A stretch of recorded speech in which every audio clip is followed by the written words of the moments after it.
अहमद आसिफ हुसैन साहब, जब एक दिन हम डिबेट कर रहे थे, पिछले कुछ दिनों की बात है, उसमें मैंने लव जिहाद का जिक्र किया था, तो आपने बड़ी आपत्ति जताई थी और लव जिहाद कह रहे थे कि ये तो प्रोपोगंडा है, ये तो आप चलाते हैं, ये तो बीजेपी चलाती है। अब इस केस के बाद कहेंगे कि नहीं, मानेंगे कि नहीं, कि अभी भी पट्टी बंदी है आंखों पे कि लव जिहाद जैसा कुछ नहीं है? अगर कोई व्यक्ति किसी धर्म की लड़की को छेड़ता है, अपने आप जोड़ा बदलकर उससे लव करता है, उसके बाद जिहाद करता है, आज इसीलिए मैं कह रहा हूं कि लव का नाम है, जिहाद का काम है और फिर काम तमाम है। आसिफ हुसैन साहब, ये मॉड्यूल समझ लीजिए मेरा, ये मैं बता रहा हूं आपको, लव का नाम है, जिहाद का काम और फिर काम तमाम। आपको शर्म आनी चाहिए कि नहीं आसिफ हुसैन साहब, शर्म किसको आनी चाहिए, ये तो बहुत सोचने की बात है। और ये जो आप आरोप लगा रहे हैं, शर्म तो फिर उस पर भी आना चाहिए जब फातिमा कोई अगर गणेश जी का गाना गा देती है तो आप फतवे जारी कर देते हैं। शर्म तो उस पर भी आनी चाहिए जब कोई सड़क पर नमाज पढ़ता है और उसके खिलाफ अगर कुछ होता है आप हितैषी बन के खड़े हो जाते हैं। शर्म आपको उस पर भी आनी चाहिए जब आप कहते हैं कि अगर मुस्लिम बच्चे गरबे में जाते हैं तो आप उनके हितैषी बन जाते हैं,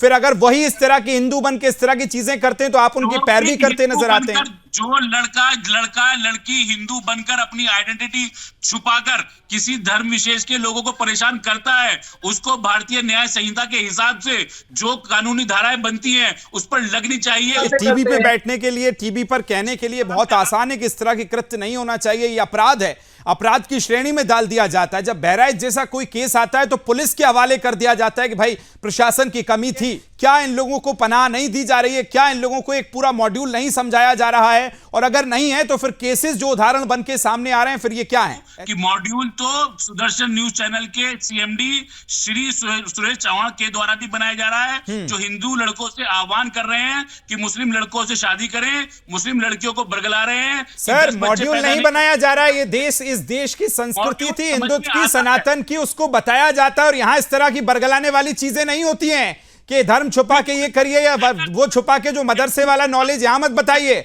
और सुरेश चौहान के जी धर्म योद्धा हैं, उनके खिलाफ आरोप लगाने से पहले 100 बार सोचिएगा।